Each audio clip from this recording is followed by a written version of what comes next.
are happy. So we are happy to have Maxim Kontsevich from IHES today on the perturbation theory for spectra and quantum mechanics. Finally, I will learn what my son is doing. Okay. Yeah. Thank Maxim, you. go ahead. Yeah. Thank you for the invitation. It's something which we discuss already for quite a long time with A.Soibelman. And let me start with some very general question. Suppose you have, you know what is Morse theory, yeah? If you get a smooth manifold and you get function which I denote by H, also function, and you get critical, so you get some point, let's not like point m0 and n, such that h prime h, let's say m is equal to 0. First derivative is also 0, and second derivative is non-zero. Then by Morse theory, you know that in some local coordinates your function is equal to sum of plus minus squares. And if it's local minimum, it will be sum of squares. Yeah. Yeah. Okay. Everybody knows this. But now, suppose my manifold has a symplectic form.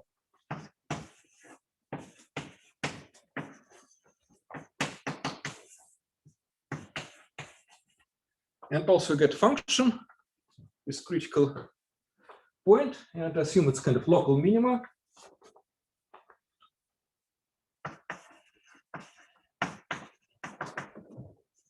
In usual theory, it's sum of squares, but what happens in symplectic geometry? And first, your function h, one can decompose in a point, you get second derivative.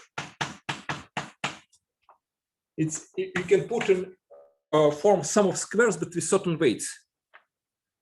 Namely, it will be certain sum of omega I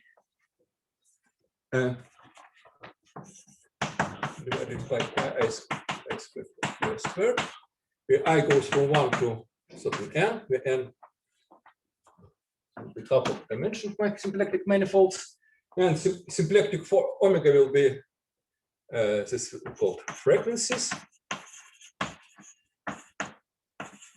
And the symplectic form is symplectic form, which is also denoted by omega, is somewhat dpi dqi. Yeah, so you can put it in normal form, the second derivative, and you get already see some parameters, these frequencies. And so sorry, you use just symplectomorphisms, or yeah, even in tangent space, just symplectic group, linear okay. symplectic transformation in tangent space. Yeah, so it's how this positive quadratic form in a real symplectic space look like, and omega will be positive numbers. And now assume that all omega I are linearly independent over Q.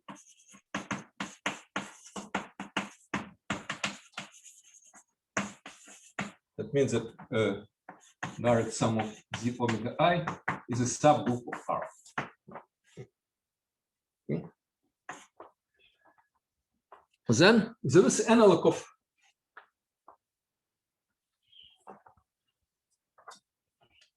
Morse lemma, which I can be called like formal theorem. It's very easy. It's a formal KM theory.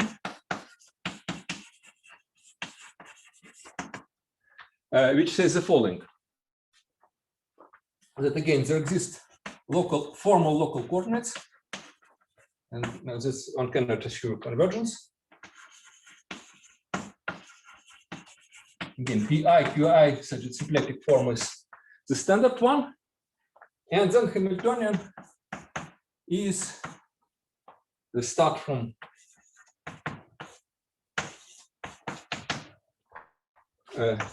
these terms. This I denote by like HI. Some of maybe. Sorry, 1/2. Sum of squares divided by 2, or just 2 coordinates in ith coordinate, and then plus some high terms, which are expressions. It will be series in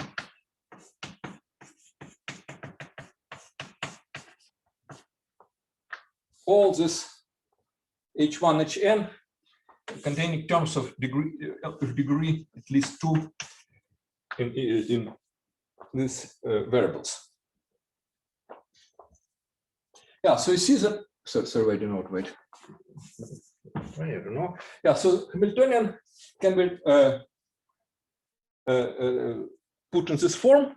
In particular, we see that it's belong to integrable system, at least in formal sense, because the corollary is that H commute with all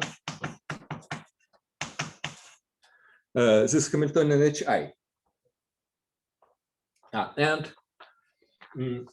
Yeah, that's so you use formal symplectomorphisms. Formal symplectomorphism. Yeah, this series works only in formal power series. So it says that if you have this arithmetic condition, kind of generic irrationality condition, then it looks that you have integrable system just for free. And the profits you just do step by step, and you see that because of this condition, you can kill all expressions by differences except monomials in this H1, Hn. Okay, yeah, so it's kind of formal precursor to Kolmogorov-Arnold-Moser's theory, which deals with actual Hamiltonians and actual symplectic manifolds, not formal power series. Now, okay, so that's either a kind of non-formal. No, I don't think it. I think it's really literally true on formal power series, and for people interested in resurgence, I think the series will be resurgent generically. So it's not kind of like coefficients will low kind of factorial, but in many variables. Yeah. Okay. But the coefficients are not uniquely determined, or sorry? The coefficients, are they uniquely determined? Yes, uniquely determined. Yeah. Mm-hmm. Yeah. You get canonical. It's the classification of Hamiltonians. It's exactly form power series in variables Hn, which Hn. Yeah. So that's a classification up to symplectomorphisms. Yeah, and now I go to analog. Something called quantum analog.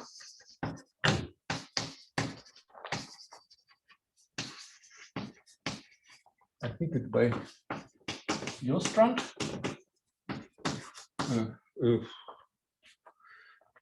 Some time ago, and what does it say? Suppose you quantize notion of symplectic manifold and Hamiltonian. So instead of symplectic manifold, you consider you get manifold with let's say sheaf of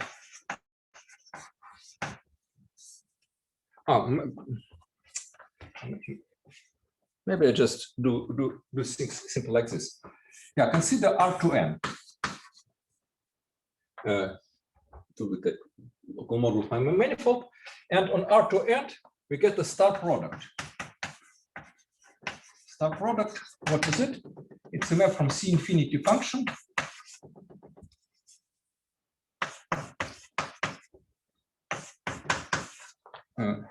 C infinity function. One produce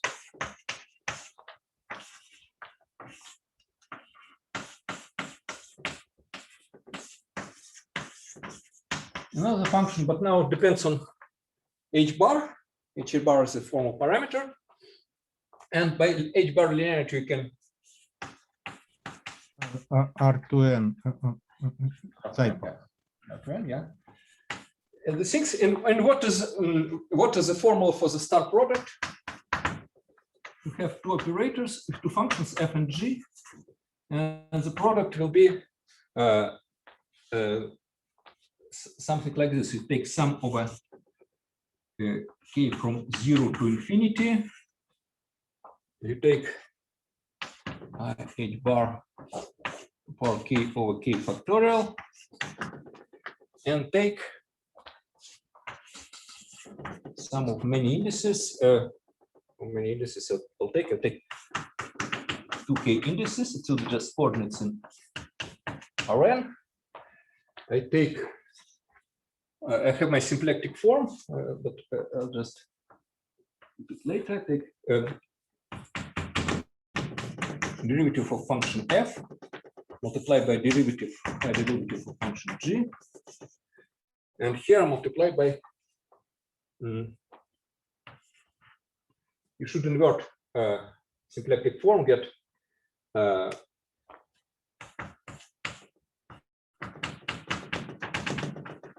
Poisson vector, and just multiply coefficients of the Poisson vector.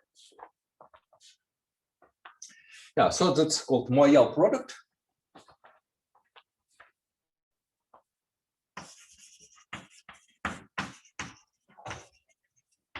And now,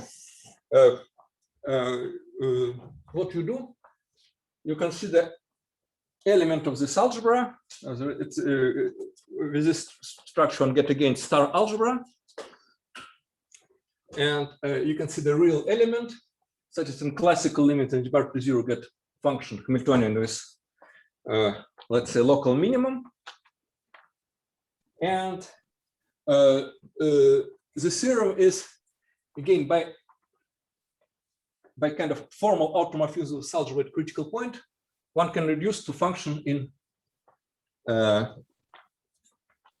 this commuting standard harmonic oscillators. So not clear. Also, I assume that I is a decoration because H is a formal parameter. Yeah. Yes, yeah, but for notion of star algebra, it's kind of important. Star algebra is not the algebra of the star product. Yes, yes, yeah. It's actually it's a different star. Yeah. With complex coefficients, the whole thing became star algebra. Okay. It will approximate like, differential operators. All right, but can you repeat the theorem? Yeah. So now kind of maybe we can just replace quantum. One tries service. What is change of coordinates here? Yeah.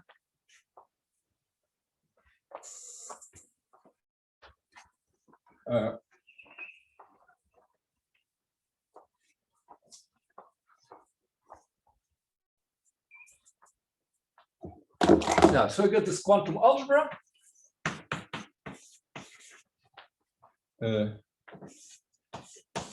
Yeah, first we have this guy, and this contains a formal part. I consider I replace C infinity functions by formal power series in my variables pi.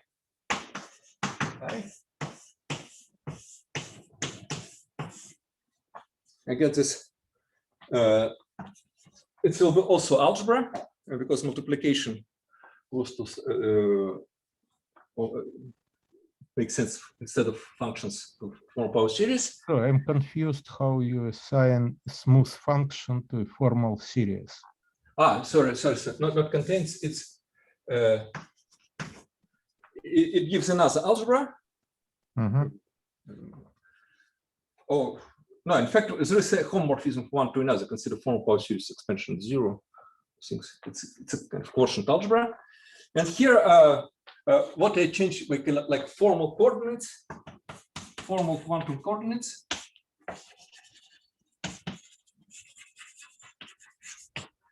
In this guy will be elements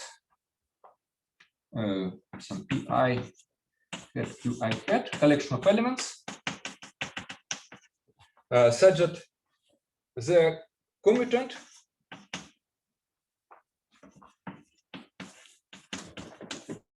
pi commutes, qj commutes, and qi pj is delta ij. I put square root of -1 h bar. Yeah, so you replace Poisson bracket by commutator. Then if you see that when you consider values at 0, it will be exactly symplectic coordinates on the formal neighborhood.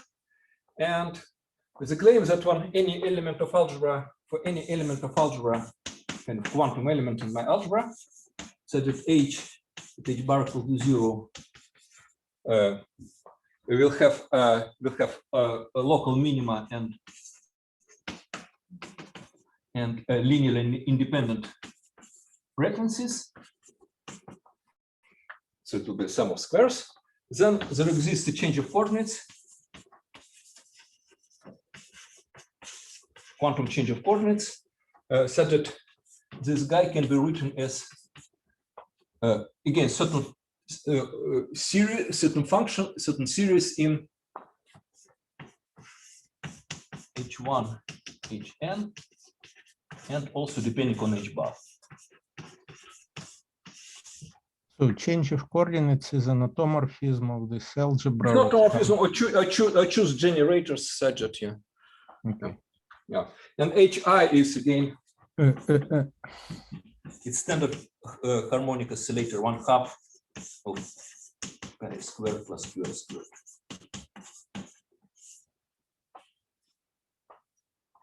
Okay. Yeah, it's actually very nice. It's the proof. It's completely parallel to the classical case. We just go to step by step, and on each level you see the same calculation, the classical case. But what is the corollary of this? We know that when we consider harmonic oscillator, this spectrum is given by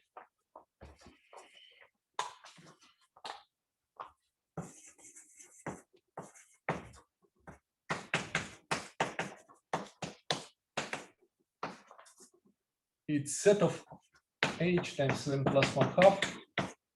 The n is equal to 0, 1. Oh, maybe. Okay. 0, 1. It's a half integers multiplied by h bar. Kind of unusual quantum mechanics. And then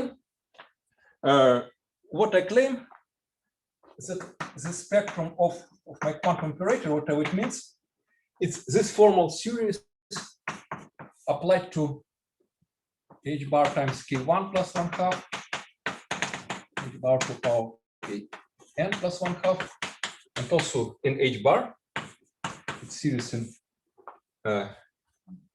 like n plus 1 variables, like Hamiltonians in h bar. And this makes sense. It will be still a lot of series in h bar. And you see that this series depends on a lot of integer parameters, k1, kn. And so here, what I claim that the spectrum of Hamiltonian, it's if you make a asymptotic expansion h bar, will be exactly this series. This comes from this normal form. So sorry, but you consider h bar as what? What does it mean? I'm Spectrum? totally confused. Yeah. What actual theorem of Stirling? Suppose you get, let's say, some differential operator depending, polynomial differential operator depending on parameter, on small parameter, h bar. Then it gives you, and suppose it's in a classical limit, you get function with one global minimum. Yeah, then we get actual differential operator setting in L2. Then we can study what's the spectrum. We got actual numbers, and these numbers will depend on h bar. And now we can study expansion of these numbers when h bar goes to 0. And that's what people in quantum mechanics were doing already for 100 years. It's most basic question: what the prediction of quantum mechanics from the spectra of some quantum system. So they made a lot of calculations. There are some software now these days. And with this normal form, one can kind of calculate these expansions. But what you have to calculate is change of variables. You have to calculate this series, canonical series at the critical point. So So Maxim, I'm confused even with your quantum theorem, because you say that it's exactly equal to this. There are no corrections, higher term corrections. No, it's in form power series in hbar. You get exactly this. This is your function, which makes a formal quantum normal form, will control the spectrum of this operator. But if the spectrum of hbar has exponentially small terms, As a formal power series in hbar. So they will kind of disappear. Yeah, okay. Yeah, I will not consider this trans-series corrections. Yeah, yeah, just only in formal power series. I will can reconstruct it from this formal normal form. Okay. Yeah, so it's so that's why it's important to calculate this formal normal forms, because it controls the spectrum in some nice way. Now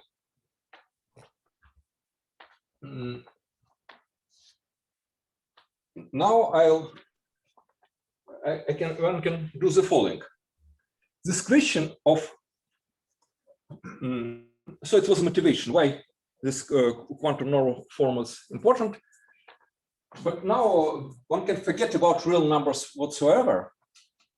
It's namely, one can consider this algebra series. You forget about reality conditions. You take any Hamiltonian such that it gives a non-degenerate quadratic form in a classical limit, and one can try to understand this series. Okay. So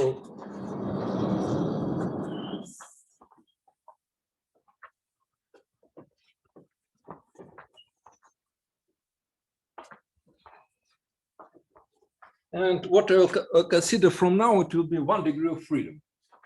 So manifold will be for me complex symplectic manifold.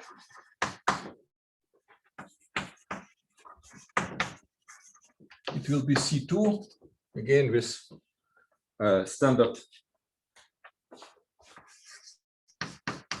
symplectic form. You can write something like dx which dy, and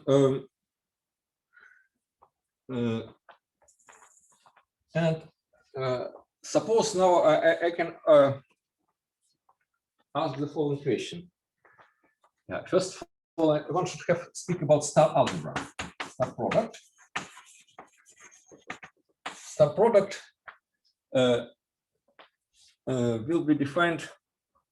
Oh, just a second. Maybe at the moment I'll stay in arbitrary dimension. Suppose now M to N is a complex symplectic manifold with holomorphic to form. Holomorphic symplectic form.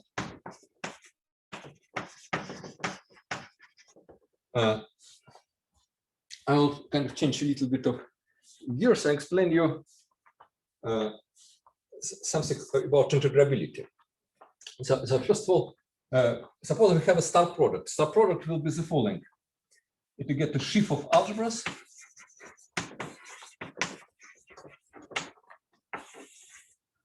over formal power series, so that locally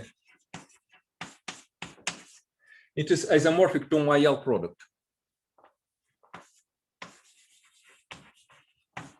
I recall that in my L product you use some derivative so that it can be defined on functions on any open domain. So I get a sheaf of algebras.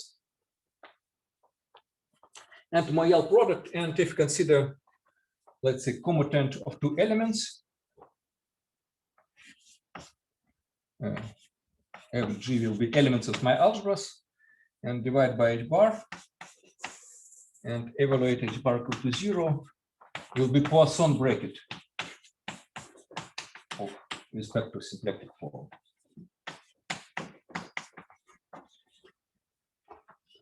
Okay. So I consider think this is a star product.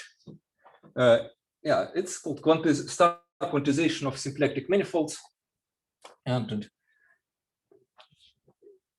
just kind of my L product pieces in blue by change of coordinates in quantum sense. So you assume that there exists such a I sheaf. assume a given star product, yeah. Okay. Now I want to say you what is analog of, let's say, integrable system.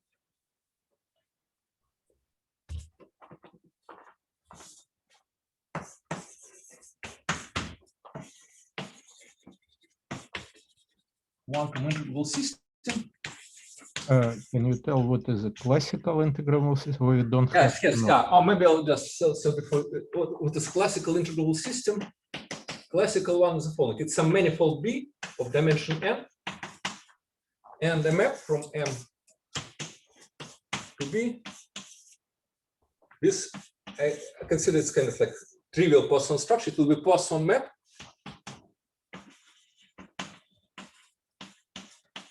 So it means that consider pullbacks of two functions. Take Poisson bracket, they commute. And a generic point, this P is surjection. Generically. So M is of dimension to N. M is still dimension to N, B is dimension N. Yeah, So it you implies do also- not assume that the fiber is a torus. For example, cotangent. No, I don't assume the fiber is stored. Just it's Cotangent also- bundle is an integrable system. yeah, it's just fibration by Lagrangian submanifolds, maybe singular one. Yeah, which means that the cotangent bundle is an example. Yeah, for example, cotangent bundle goes to the Okay. cotangent bundle of this classical integral system. And what is quantum integrable system? It's the following. It's you have manifold with star product, with sheaf of algebras, and now then we have also a map from manifold to B. Yeah, in principle, one can assume that B depends on H. In the form of it's a kind of manifold over again form power series in non-variable. You get a projection and plus inclusion of. Maxim, I'm confused with the notation BH. Do you mean that B is endowed with some commutative sheaf of algebra, so it can be B is just a second. B is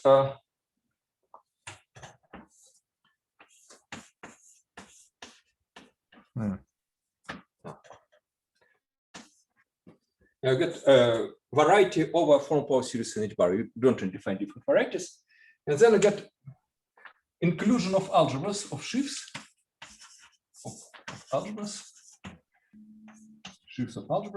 Namely, you take fullback of functions on base, which will be like functions and form power series in hbar embedded to your algebra. Whatever A. Sheaf of algebra A, star product, as a commutative subalgebra. So it's complete analog of the story.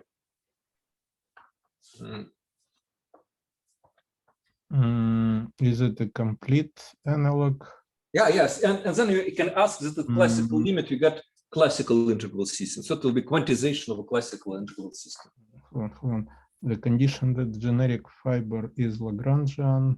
It just follows. It's because from this condition follows that at classical limit you get this Poisson map in particular, and then you ask the generic fibers its submersions and implies it's Lagrangian. Okay, so you get this notion of quantum integrable system, and there was a kind of old, almost true result by Duke van Straten and Mauricio Garay. They have the following theorem, but I put in parentheses, that quantum integrable system in the form of Fourier series examples are the same as classical integral systems depending formally on parameter hbar.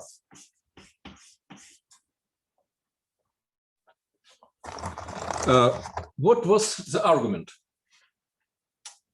And what is and then First, what is the statement? Because this the is the argument statement, which is almost true. if you have a manifold with, you consider pairs manifold with star algebra and quantum integrable system, then I construct a formal family of manifolds, depending on hbar and base, depending on hbar, and formal family of classical integrable systems, and vice versa. No, you should have some kind of notion of an isomorphism in both Yes, cases. yes, of course. In both cases, there's notion of isomorphism. When I formulate any notion, this notion of isomorphism. Okay. There was sort of, remind me, there was your old theorem about bijection between star products on the symplectic manifold, like quantization, and the classical Poisson structures. Yeah, but here, no, but it was not really, it's isomorphism class. It's not a bijection of groupoids. And here it's really, the argument looks at much more cleaner statement. And, yeah, but here it's an isomorphism of groupoids or groupoids, yeah. Equivalence of groupoids. Yeah, yes, yes. And what is the argument? The argument is kind of the following one. I just say this. So this kind of simple lemma near point of your manifold. Suppose you have quantum integrable system. Yeah, that have M and this star product and kind of map to algebra, since depending on hbar. Yeah, I have quantum integrable system which I draw schematically like this. And suppose near point, this kind of peak at classical level is surjection. Tangent space to be surjective. So it's we consider point when it's, we say the generic point is epimorphism, consider neighborhood of such point. Then the claim there exists local quantum coordinates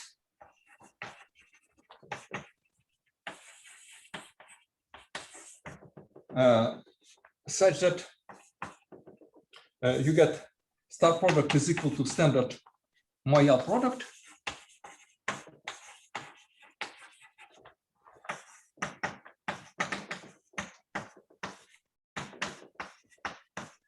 And the subalgebra, commutative subalgebra, will be germs of analytic functions in this Q1 Qn, and you put in form of power series in hbar. So it will look like this cotangent bundle example. Functions on the base from commutative subalgebra, and so you get like cotangent bundle to Cn, that's to Cn, and quantize it. Yeah, but I'm confused. Does it follow in the classical story that your manifold is locally isomorphic? Yes, yes, yeah. At a point when the tangent bundle is surjection, it will be automatically looks like a cotangent bundle, and the same true in a quantum case.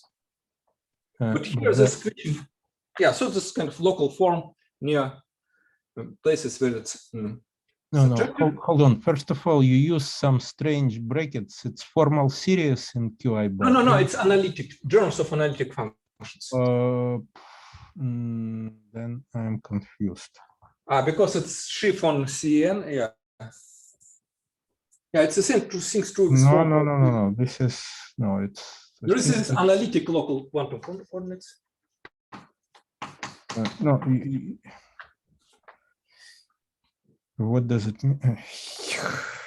No, because yeah, you get complex manifold, you get sheaf of algebras, and one can speak about on some domain. No, you can speak about some domain, but what are analytic? Can you? Just... Complex analytic manifold on sheaf of. Then you can choose local classical coordinates as well. Yeah. Okay. No. I mean that local analytic quantum coordinates means what? That it means that element you get some open domain, and then you get element of section of my sheaf of algebra this domain. Yes. So you have standard commutational relations. That's it. What refers to analytic? Just that it's a classical neighborhood is classically analytic. It's open. Yeah, it's open domain. Okay. It's not that you can. Yeah, I get a sheaf of subalgebras. Okay. But here the choice is not unique. Choice is not unique, And what you can really do, you can go from Not choice of what is non-unique? Local coordinates? the local quantum coordinates, yeah. Okay. We can choose one, we can choose another.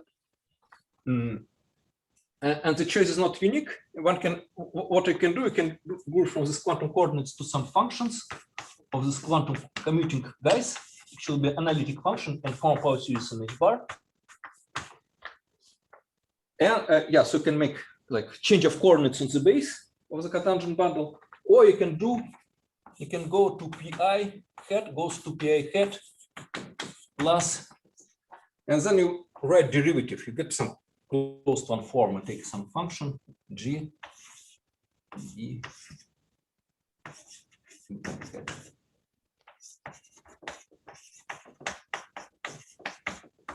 So there are two ambiguities. Either you can change coordinates on the base, or you can add to. So it's not coordinates on the base. You have some non-trivial embedding as a commutative subalgebra. Qi, Yes. In particular, Qi exists only on the total space. So I'm confused. Yes, Q, if you get some open domain here, you get open domain in the base, and this Qi will be actually coordinates on the base. So the pullback of some functions, some coordinates. Yes. Okay. Yeah. Okay. So subalgebra will be out of all functions in Q1, Qn. Okay. So get this. Sorry, your Qi is it's just arbitrary change of coordinates on the base. Arbitrary change of coordinates. Yeah. Doesn't preserve anything. Okay, good. So it's just manifold in dimension manifold without any structure. Yes. So you get these two symmetries, change of coordinates and adding one form. The same group of symmetries is the classical case. Also about this dg, sorry, it's what I cannot read it. Dg. It's derivative of certain function in games on the base. But derivative just with respect to Qi or with respect? Qi, yeah, only Qi, yeah, it's function of Qi. Okay. So you get so the symmetry group is a mixture of if consider Lie algebra, it's a vector of fields on the base and one forms, which change in goes in cotangent direction. What is nice, the same symmetry group appears in a classical situation. If we get about hbar, it's kind of similar theorem. It's the same for classical integrable system. You can choose again standard coordinates. You get the same ambiguity. And now Lie algebras are just the same. And what was the idea of this Van Straten and Garay would to be theorem? You just cover your manifold by several pieces. You get introduces local coordinates on the intersection. You get some change of coordinates, and translate it to classical language. You get classical interval system. So you go back and forth. And you see that it's the same story. So it's but. Okay, where is the catch? So it's definitely, we know that it's not easy to quantize integrable system. The catch is that we consider points when we here have a subjection. And not just every point of integrable system gets subjection, you get some singularities. And then singularities produce some interesting correction to the theorem. Let me go to what drink.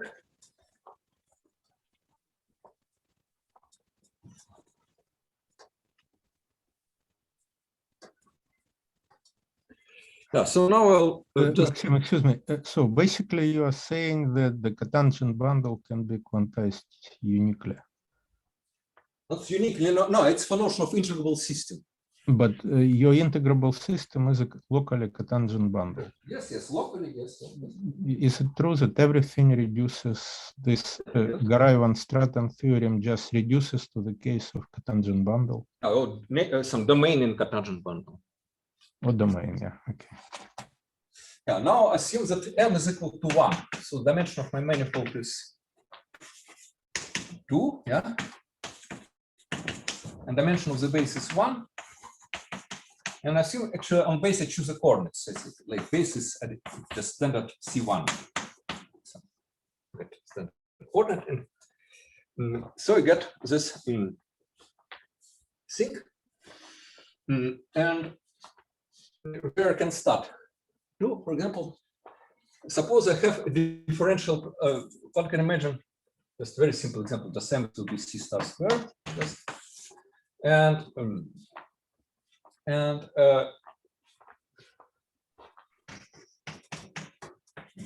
symplectic form dx dy, and let's say my L product.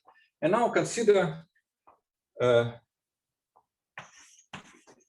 global, let's say, polynomial differential operator in one variable x, depending on small parameter. Yeah, so if you write something like h du dx squared plus something like this, yeah, you get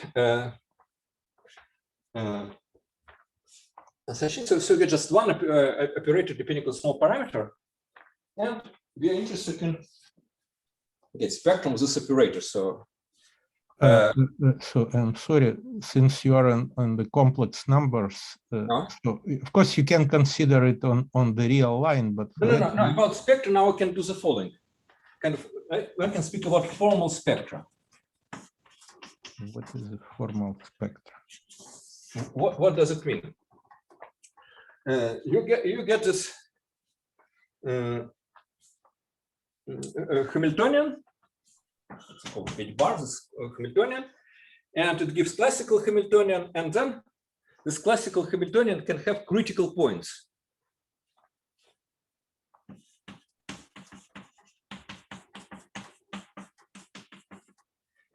Classical Hamiltonian is just some function on symplectic plane.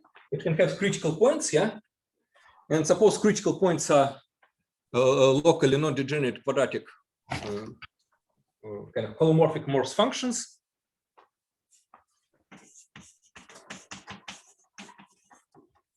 So it's critical. One can kind of write symbolically at sum of squares or something like this, but then it will be not equal to sum of squares. Then we know that near critical point I can use this quantum normal form. So this H quantum will be some constant plus certain series of again in some normal form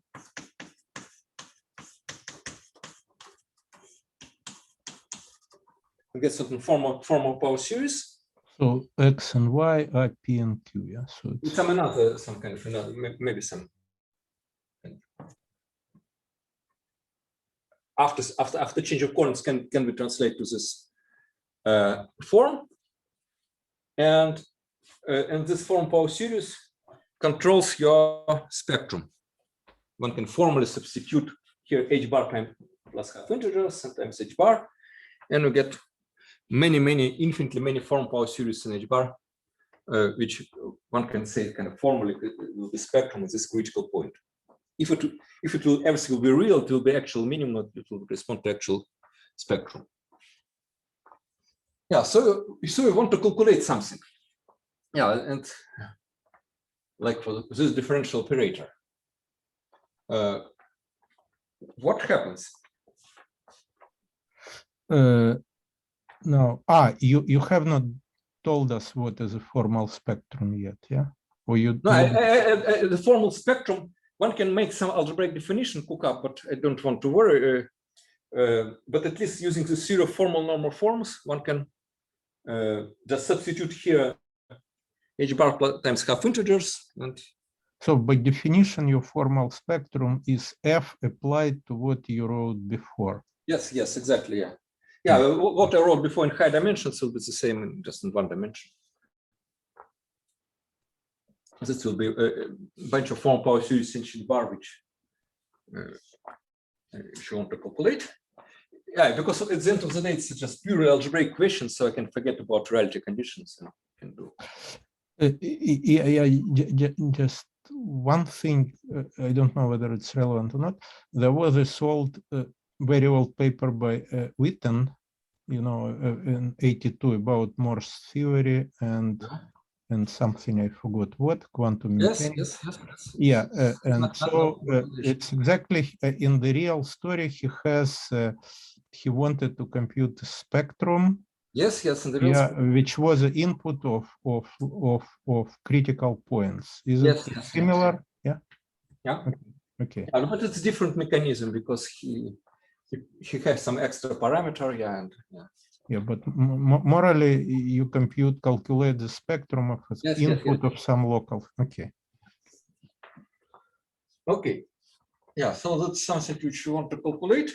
And it's kind of complicated question. If you want to write computer software, you go to this quantum normal form, which is calculation with some creation annihilation operators, some non-commutative algebra calculation. And kind of the main message here which I want to convey you is that there is alternative purely commutative procedure going through this Van Straten array construction and analyzing what is going on near ramification points. But again, you want to compute this f? Yes, I want to compute this f, yeah.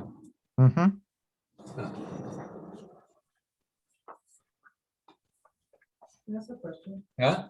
So this formal spectrum is supposed to be, by whatever result you cited before, it's supposed to be the spectrum of some operator. Not really. No. Actually, there is actually spectrum of some operator on some countable dimensional space, but. So before you just have the algebra.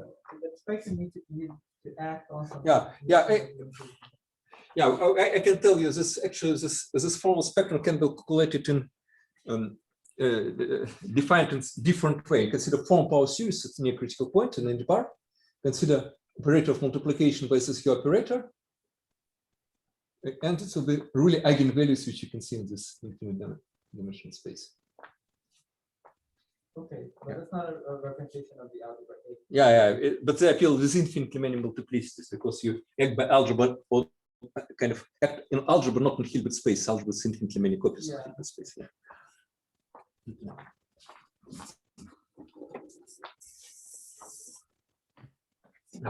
So what really goes on? We have my manifold C2, for example, and it mapped by some polynomial map to C. And when you consider so if you consider level set of my polynomial, you get like smooth curves, but then you get some singularities. In the complex case, instead of sum of squares, I'll write something like singularities like Z1, Z2 plus constant. It will be so locally at some point the level sets will be singular, like two lines intersecting one point. And also they will be not compact. But now consider this from manifold. Let's consider remove finite set all critical points.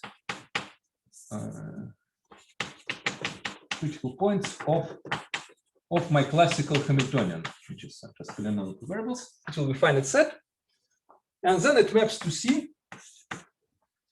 And if you remove critical points, then everything is fine. We can apply this construction by Van Straten array and see that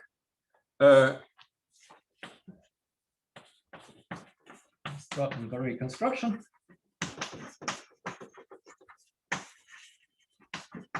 it gives this form. If we have now quantization like this, just one operator depending on small parameter, then we get a deformation of this thing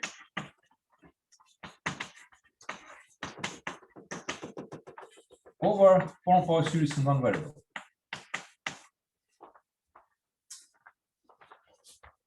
And what is it? That's actually it's pretty. So I do not understand what you said. Garay-Van-Straten is a claim that something classical is equivalent to something quantum. If we have quantization,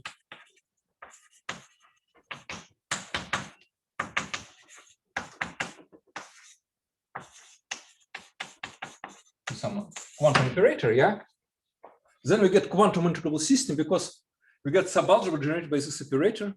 Will be maximal commutative subalgebra. We can go to shifts in two variables. Just any map to C is already integral system.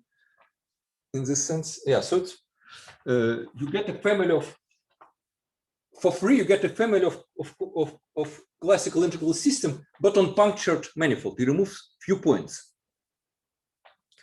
And I want to warn you that fibers are not elliptic curves, not abelian varieties. It's curves of high genus.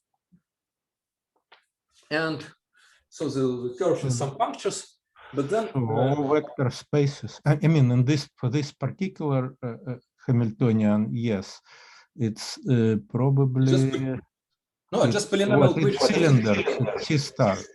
No. It's for harmonic oscillator cylinder, but consider like different. No, in general, yes, but for this get some algebraic curves, yeah. Get some affine algebraic curves, and for some of them, for some bad fiber, even have removed this puncture a singular point.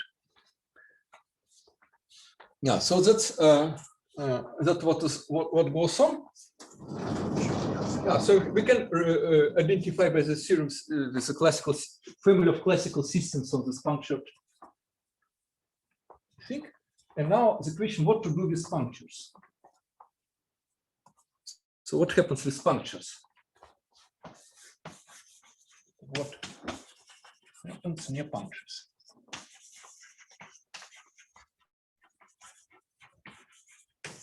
Yeah, that's the main calculation. Yeah, so you consider like some ball.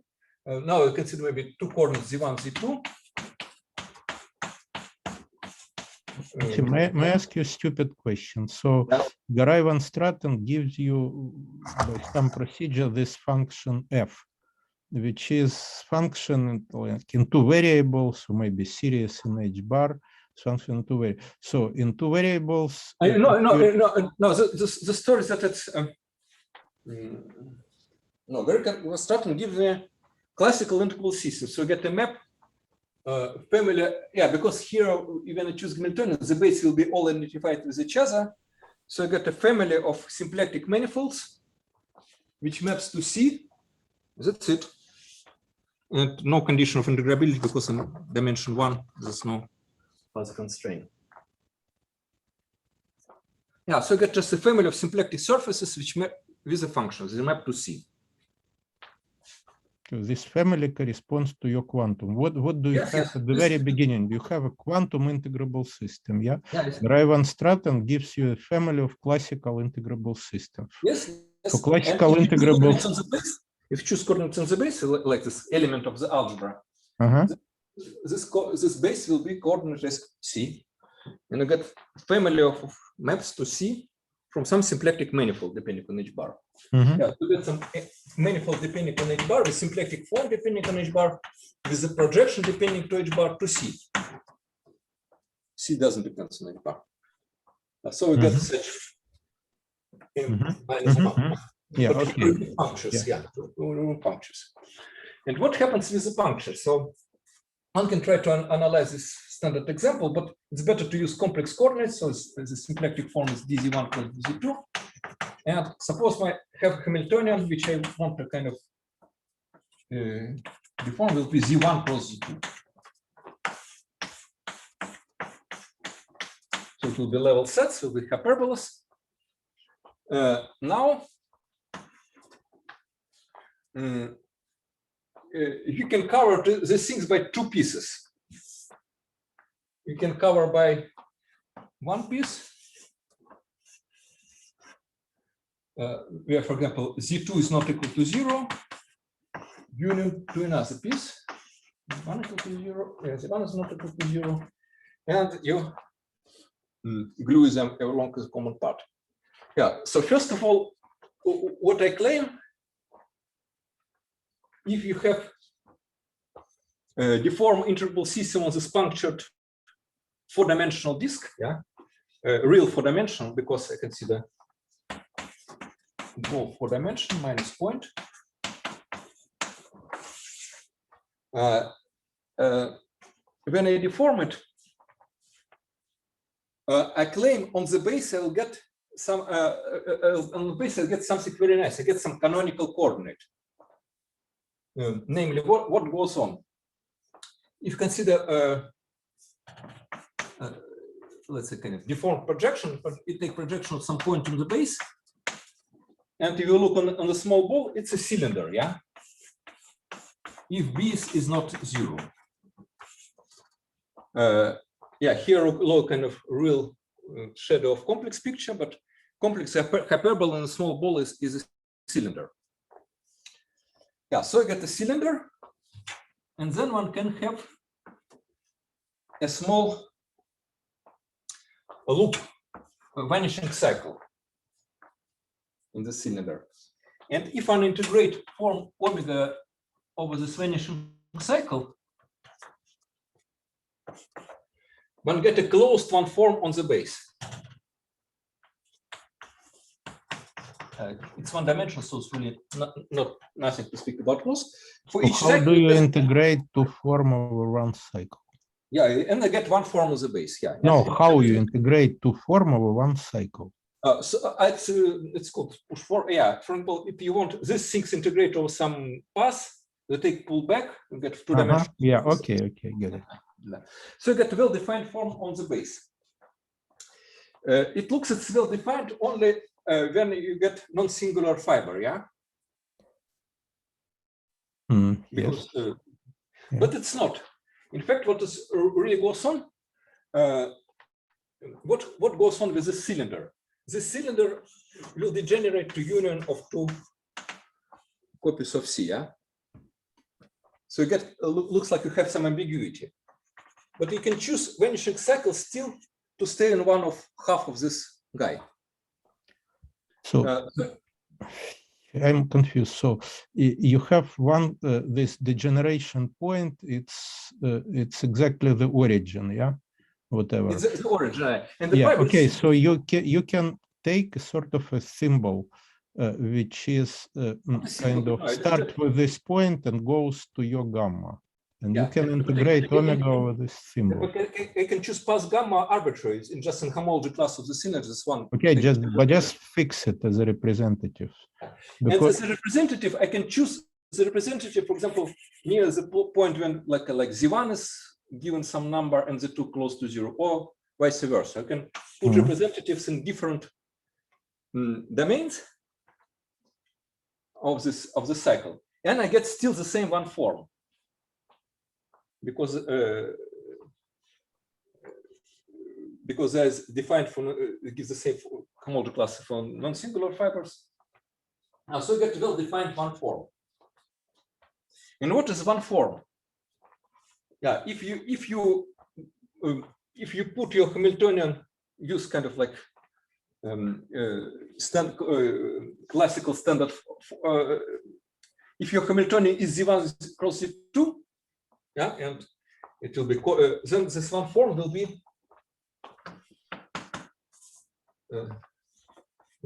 will be in fact equal to dH0 or d of coordinate. It will be differential of the coordinate on the. So Maxim, I'm confused again, because if I don't care about the origin, just compute this coordinate outside of b equals 0. Then I can look for its asymptotics as b goes to 0 and whatever it gives. Then... No, I claim it's even defined for point equal to 0 because. But my question is why do you care? Because it will be defined everywhere. Okay, yeah. No, that just. No, I claim that you get everywhere defined one form. A priori, it looks that I have two one forms because I can choose a cycle close to one, six, or to another, but outside of the origin. Single point, it will be the same homology class, so you get the same one form. And it will be differential of kind of canonical coordinate in a normal form for this classical Hamiltonian. Yeah, if my Hamiltonian is really the product, you can calculate the interval. You get dz1 cross dz2 maybe divided by 2 pi I. If I replace H0 by H0 plus higher terms, Yes, then what happens? then what happens? You get differential of canonical coordinate in this. What is canonical coordinate? No. If I have, sorry, no. What I claim, if I have this story on the punctured disk, this quantum integrable system, then I still get a coordinate on the base because I get this one form. Mm-hmm. It's well defined. It will be differential of some function, so I get some. But not of the Hamiltonian. Not exactly Hamiltonian, yeah. Okay. Intrinsically. So it will be certain canonical coordinate. Mm-hmm. And here you can see that there's a little bit ambiguity because when you write one form as differential of function, this function you can add constant to it, yeah. Mm-hmm. How to fix this constant? That's another geometric trick.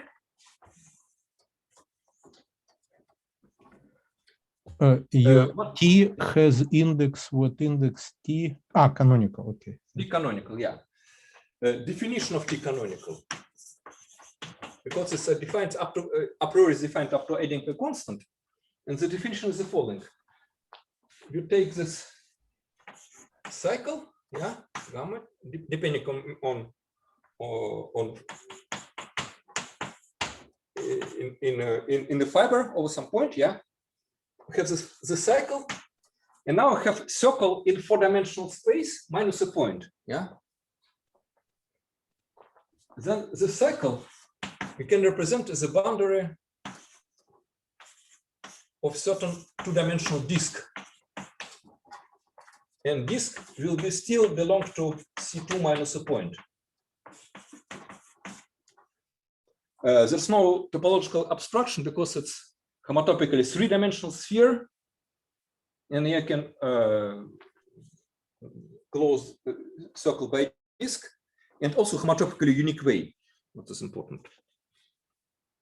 So you can close by some non-holomorphic disk and then can integrate omega of this disk. It will be function whose derivative is this one form, and it, by definition, will be canonical coordinate of point B on the base. Now, so one can make some geometric definition of this canonical coordinate. Okay. But this is, yeah, so we have this canonical coordinate. It looks, when we deform things, we still get canonical coordinate, but the claim there'll be some still hidden parameters for this quantum integrable system. And the story is the following. It can be covered before deformation by 2 domains, like punctured disk times disk and as punctured disk. I consider complement to one bed fiber to another bed fiber. Okay, one can show that in these domains, they actually look like a product situation, and there is no, if you restrict to this domain, there is no hidden parameters. All things, all deformations are trivial of my integral system. But the gluing between these two systems could be non-trivial. And what is it? What's the Maxim, how do you see that in each domain there are no ambiguity? You calculate cohomology for deformation theory. No, you do elementary deformation theory, calculate cohomology of deformation complexes, it vanishes.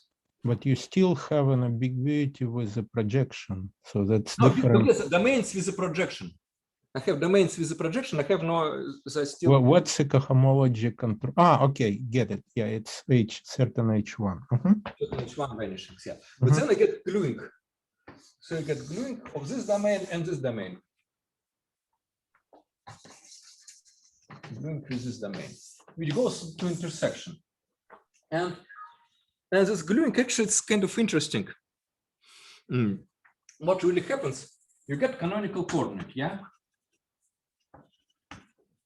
From which both things maps to C with canonical coordinate. And then in one domain, one can choose function. Let's call like F1 here and F2 in another domain. Such that function will be multi-valued function. For example, here to be log of Z2 plus some regular function. And here will be, oh, maybe it's called F2 then. Here's called F1. F1 will be a log of Z1 plus regular function. And then on the intersection, if you consider the sum, it will be commute with T canonical. And the sum will look like this. It will be log of Z1, Z2 plus again regular function. So when you say T canonical, you mean pullback of T canonical to Pullback of T canonical, yeah. Is it a fact or opinion? I mean, there exists F1 and F2. It's the it's actually what is F2? F2 has a property that its commutator with Z1, Z2 is equal to with T canonical is equal to 1. Let's pass on bracket. Is equal. You can choose some function. Okay. You take pullback of T canonical to each chart, and then you find the complement conjugate symplectic coordinate. Here one commutator will be +1, another commutator will be -1. In part, that follows the sum is commute. But the sum will be defined only for T canonical not equal to 0. Because it will be 6 defined on an intersection. And what you get here, you get a function which has poles at 0. And polar part is invariant of the whole. Say it again, I do not understand. Your F1 and F, invariant is F1 plus F2 minus log T canonical, which will be element of the following. It will be germ of, let's say, meromorphic function.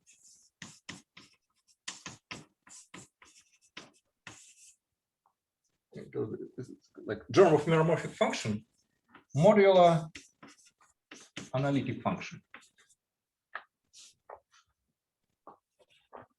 So it will be form power series in negative powers of T. And if you put Planck constant, it will be something depending on Planck constant, strictly negative powers of T. Yeah, so you get, so the main property is that you should find kind of two domains function which is kind of conjugate to your canonical coordinate, and then take the sum and remove logarithm and see what is going on. Sorry, a bit over time, but no, it's okay. Go ahead. So now I want to do kind of like main calculation, which is in fact very, very classical, and in physics many people have done it. Now we have just consider quantum harmonic oscillator.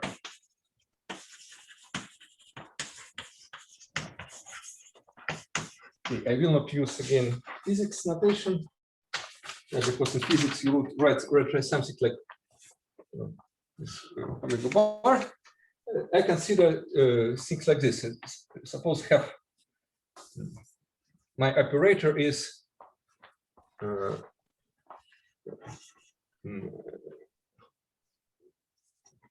what's called? I should use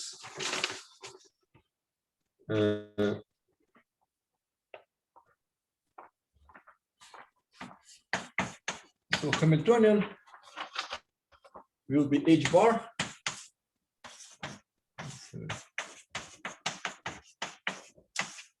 If you write the sum of squares,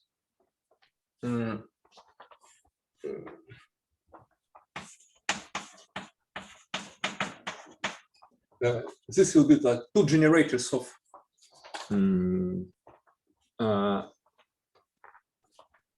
quantum algebra, and you make the product in symmetrized way. So you get this harmonic oscillator H0, and now I want to repeat the same calculation. Just want to find two functions. Just find two functions. F1, F2, defined in some domains, logarithmic singularities, and the functions are very easy. You take, in fact, what is going on. One function will be logarithm of h bar du dz, and another will be log of z.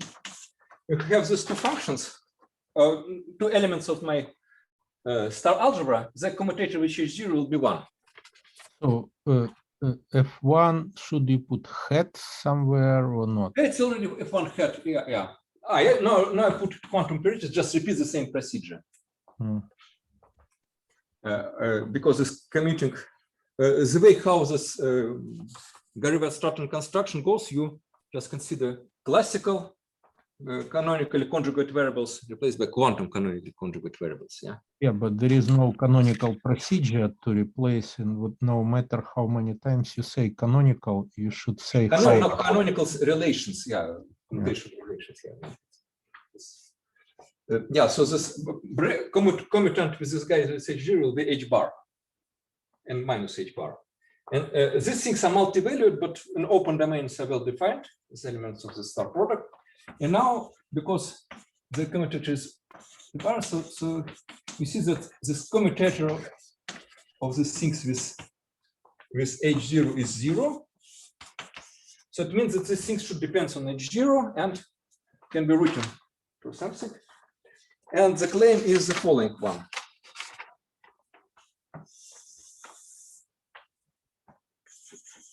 So direct calculation gives the following one, that log of h bar du dz plus log z is equal to log h0 plus certain sum from n greater than 1, certain coefficients which I just explain in a moment, h bar to power to n divided by h0 to power to n.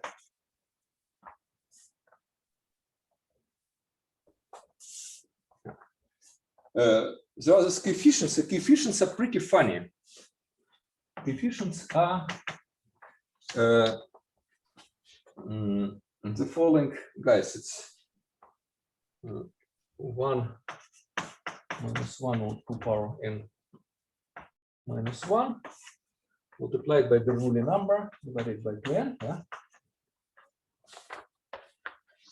Okay. So C2n. Yeah. C2n, I cannot read the power of 2 in the 2 to power 2n minus 1. Okay. Bernoulli number divided by 2n. Yeah. So such guy. And this coefficients has actually the following. It looks like expansion of gamma functions. Yeah, it's gamma function, but also it has the following meaning. I take trace of h0 in of power 1 minus 2n or 2n minus 1. A trace kind of zeta regularized. H0 in power 2n minus 1. Or maybe h0 divided by h bar, sorry.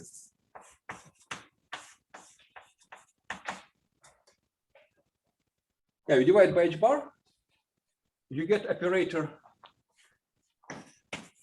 Let's take h0 divided by h bar, it is 1/2, 3/2, and so on, yeah. And if you make zeta function from these guys, it has meromorphic continuation, essentially Riemann zeta with this Euler factor for 2.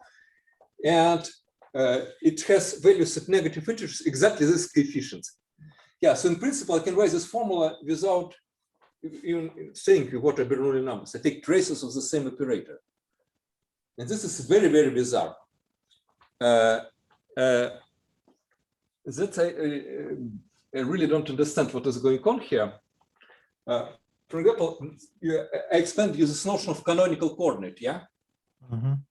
And it was defined up to a constant, and the constant was given by some integration. It was some, this is actually some convention. One can make different convention. And if we make different conventions, then one can kind of removes here 1/2, for example, or apply the +1. You add another constant here. If you get another constant, then you change this expansion to also have powers -1 here. And again, these coefficients will be values of zeta function for the shifted eigenvalues. Yeah. So it's so this coefficients one can replace by trace, but then the form doesn't really make sense. You don't divide trace, but I really don't understand what is going on. Because you take trace of positive powers and multiply by negative powers of H0. Yeah, it's some pretty strange formula, but still you get these numbers. And remarkably, one can check that this absence of terms of degree -1 here, and this expansion starting from degree -2 and so on, exactly correspond to this convention which I use for definition of canonical coordinate. And so you get these Bernoulli numbers. And now what is the conclusion?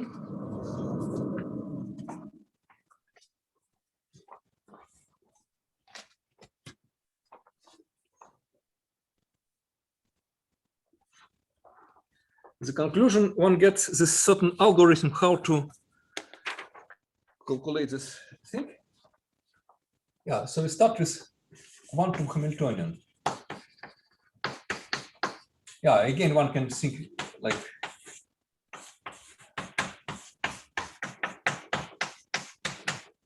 for example, people like some quartic oscillators, things like this.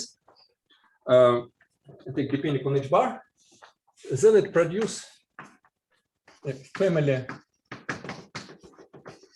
of hbar of classical integral systems over C, and this family of classical integral system, what going on? You get the base, which is C1, and on the base you get certain critical values. Now it's critical values. My Hamiltonian, classical Hamiltonians. And so what goes on is your quantum integral system gets like family of curves with one forms. This degenerates at T1. So you get family of curves. CT, also depending hbar for t is equal to I, and together with some one forms,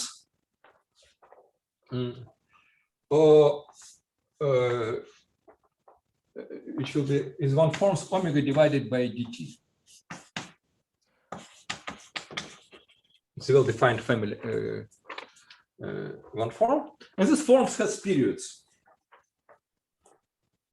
So you get periods. Yeah, strictly speaking, because you divide by p, you get map from something like map from first homology of my curve. So, Maxim, I'm sorry about the kind of, for me, it looks as a mess of notation, because your t, first of all, it depends on your integral, it depends on HC, on H classical, yeah? It's Yeah, not. but now when I have quantum system, I have all bases identified. I get my Yeah, Hamiltonian. that's fine. No. I mean that it depends. It's not just a T canonical which you wrote. For It's not canonical. Yeah, it's some Okay. kind of Now you divide by pullback. Sorry for being pedantic. It's not dt. It's d of pullback. Yeah, okay. Yeah, I don't know. Pullback projection of dt. Your projection is just your H classical, yeah? It's projection, yeah, because a family, I have projection depending on classical. I get a family of projections. Okay. And also get forms depending on a bar. I take pullback. I get one forms on curves. And strictly speaking, it's actually because I divide by dt without coordinate, I can say they get kind of one forms on the base. Sorry about the periods. What about the if it's well defined, so it should be form of second kind, because your C they are non-compact. Yeah, you get a curve with some puncture, but it depends on form of series. It doesn't really make sense speaking what form, but turns out that residues are all zero. Yeah, the story is actually a bit complicated here because when you compactify, you get curves with get one form with zeros, yeah, because curves in general have genus.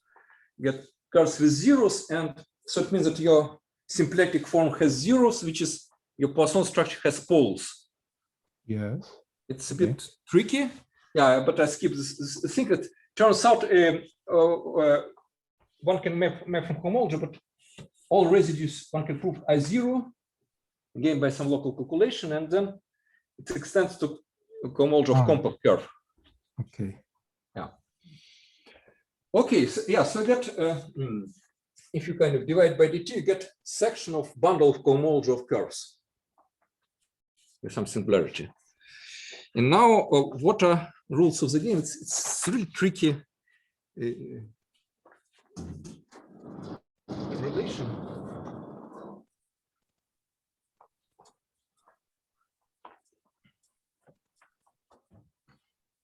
But it's what? It's a flat section of Gauss-Manin connection, or what? No, it's not flat section. Some.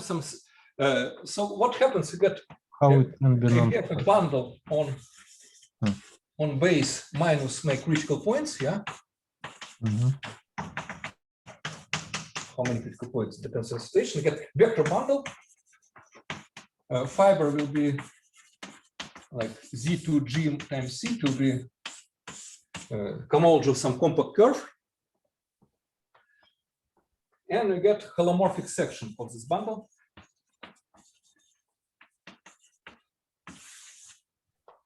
Depending on hbar. And these holomorphic sections, strictly speaking, you should multiply by dt. Yeah. So you get some sections which poles and ti of the same holomorphic bundle. Why it's the same? Because it's actually a local system with integer coefficients, and they don't change if you vary your story. Yeah, so curves change, but the homology stays the same, and one can stay in this way. And then, what are all these Bernoulli numbers? How they enter into the game, and what is going on?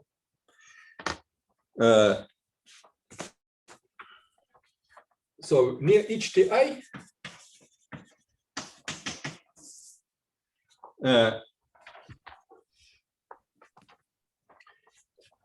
this bundle maybe denotes something like H nabla. It has flat connection as well, and section will be not flat. So I start with my kind of A. Yeah, it's unfortunate. Hamiltonian, maybe H kind of bold H1, something like this. First convolutional curve. Yeah, this bundle one can extract to critical points, and then. So your section is not flat for now. It's not flat, yeah, and it has poles and ti, and depends on the Yeah. Now the story is the following. I get section S depending on H bar. Yeah, the section. Yeah, first of all, near each point, when I suppose I have kind of simple degeneration, choose an identification of my bundle, which one is connection, with something standard, with trivial bundle, C2G, and the connection will be like this. Because this is only one vanishing cycle, I can choose such connection.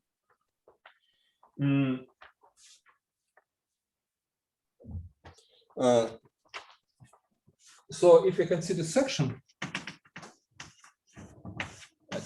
vector of functions here in this trivialization, the meaning of this thing will be the following.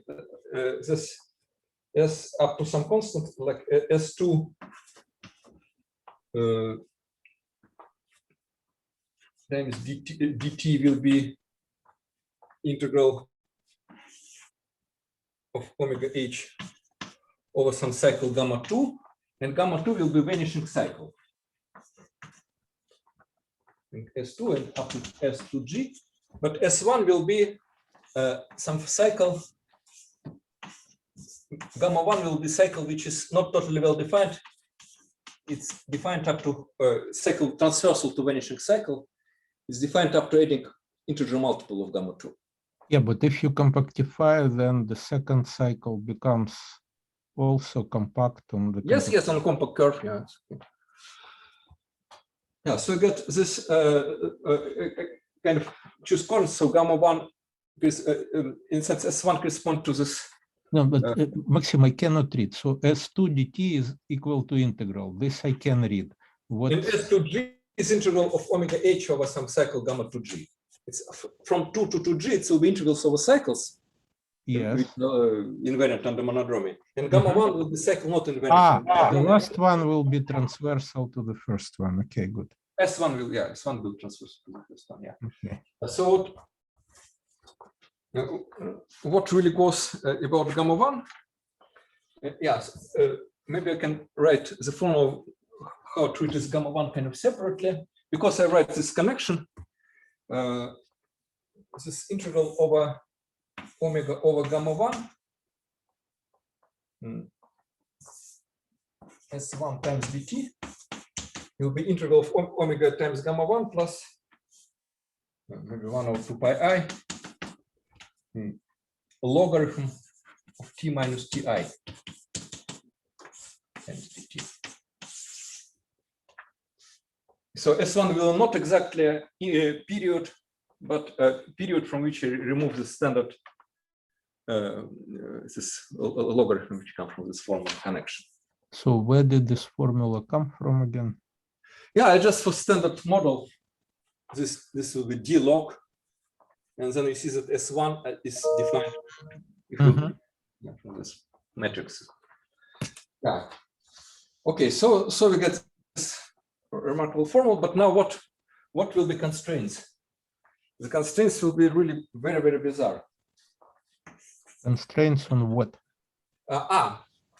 We have this story about Bernoulli numbers, which I explained, yeah?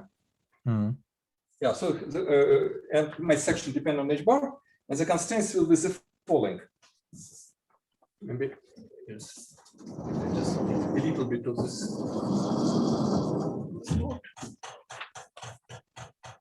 That's very little, yeah.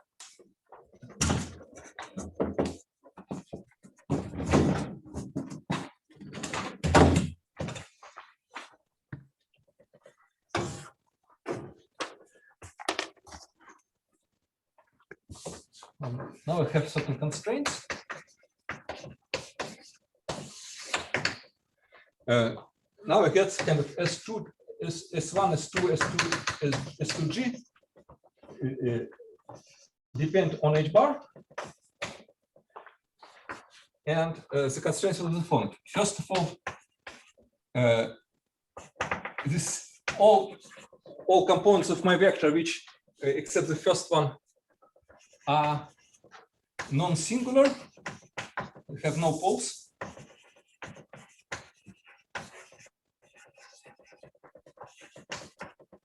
T equal to Ti. So it's constrained for each critical value. All sections have no poles. And then for S1, it gives you something the following. And the color is the following. S2 will be, which correspond to vanishing cycles, will be well-defined things. Then we have certain coordinate T canonical, local coordinate near Ti. Such that dt canonical is S2 times dt.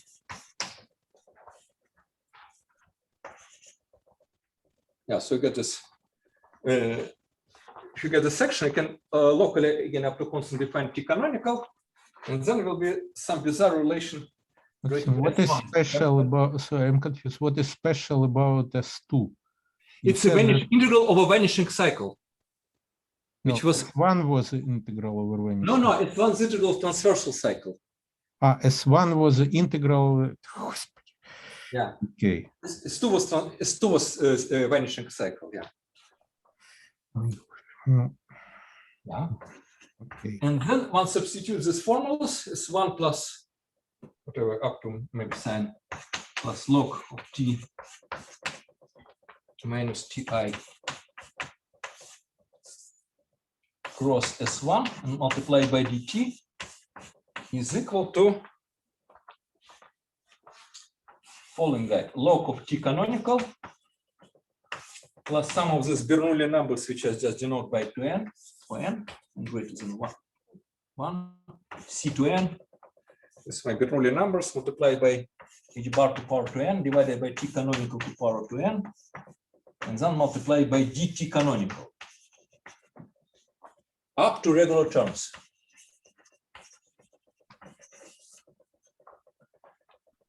Yeah, so you get certain bizarre looking constraint, which one can.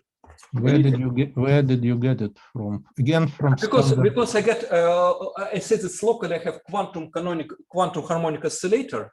Yes. Quantum harmonic oscillator, I get canonical coordinate.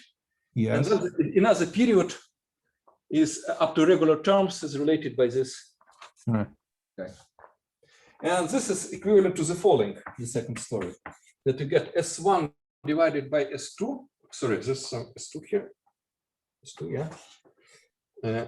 Because dt canonical is S2 times dt, you can divide by S2, you get equation that S1 divided by S2 plus log of T minus Ti divided by T canonical is equal to the sum of all terms plus regular part, which we don't know. Yeah, that will be this bizarre relation between all these things. It's some, again, computer can work on it. And essentially it will be unique solution because what it happens, you kind of specify pole part of S1 and the rest has no pole part. But you specify some kind of bizarre kind of functional way. It's again, step by step, you can solve it more or less uniquely. And if you solve more or less uniquely, you find what is T canonical. And that will give you a change of coordinates, which gives you this spectrum at the end of the day. Yeah, so that's the final procedure.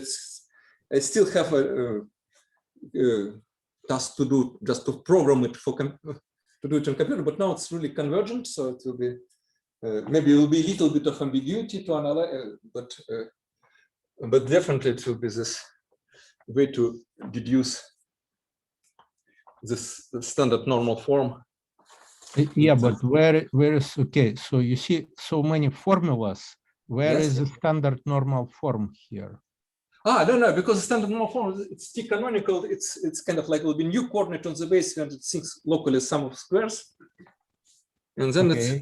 it's this change of coordinates from your Hamiltonian to this T canonical will be how you recalculate the spectrum.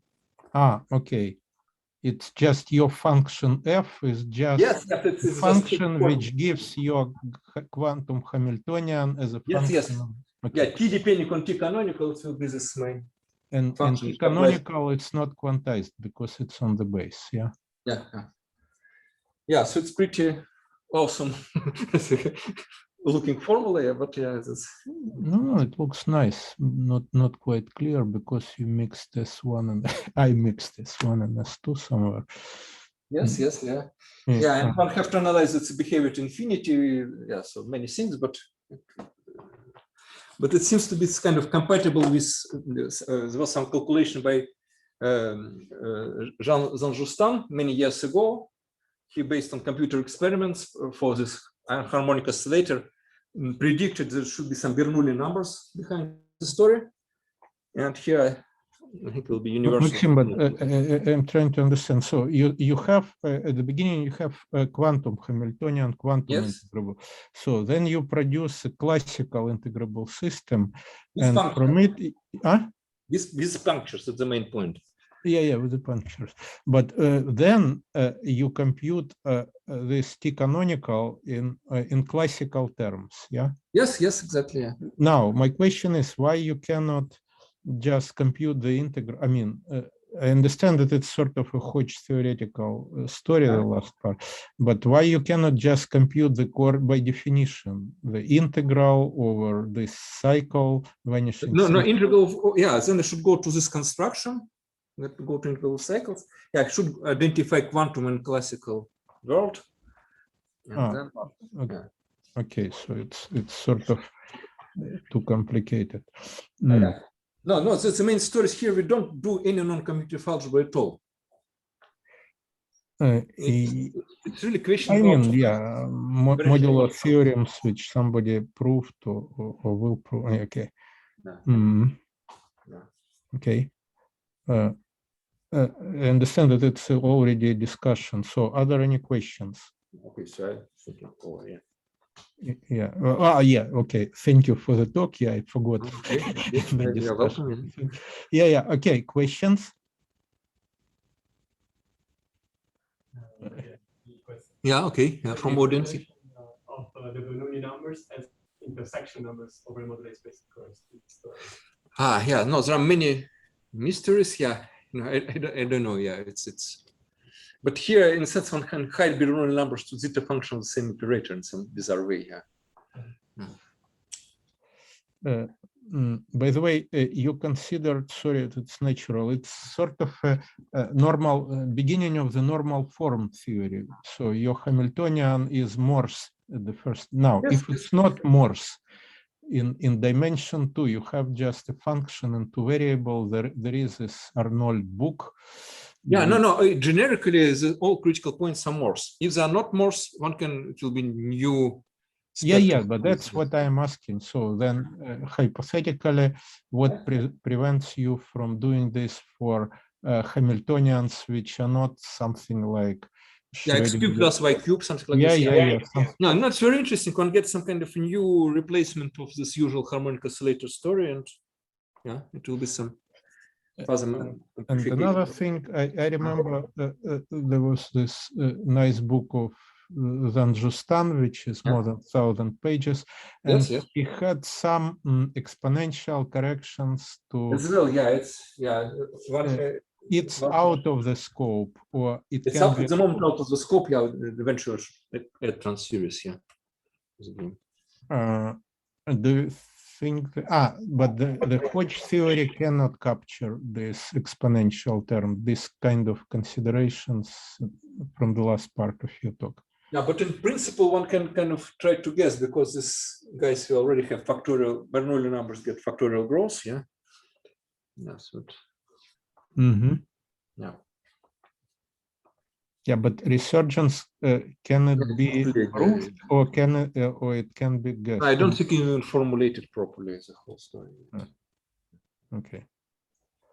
Okay. More questions? Last chance. Well, if there are no more questions, thank you very much. And if you have any notes, because it's what very difficult and not always readable. Sorry, yeah. Do you have something written for your talk? Not really. Not really. No. No, it's some unwritten notes. Okay. All right. Thank you.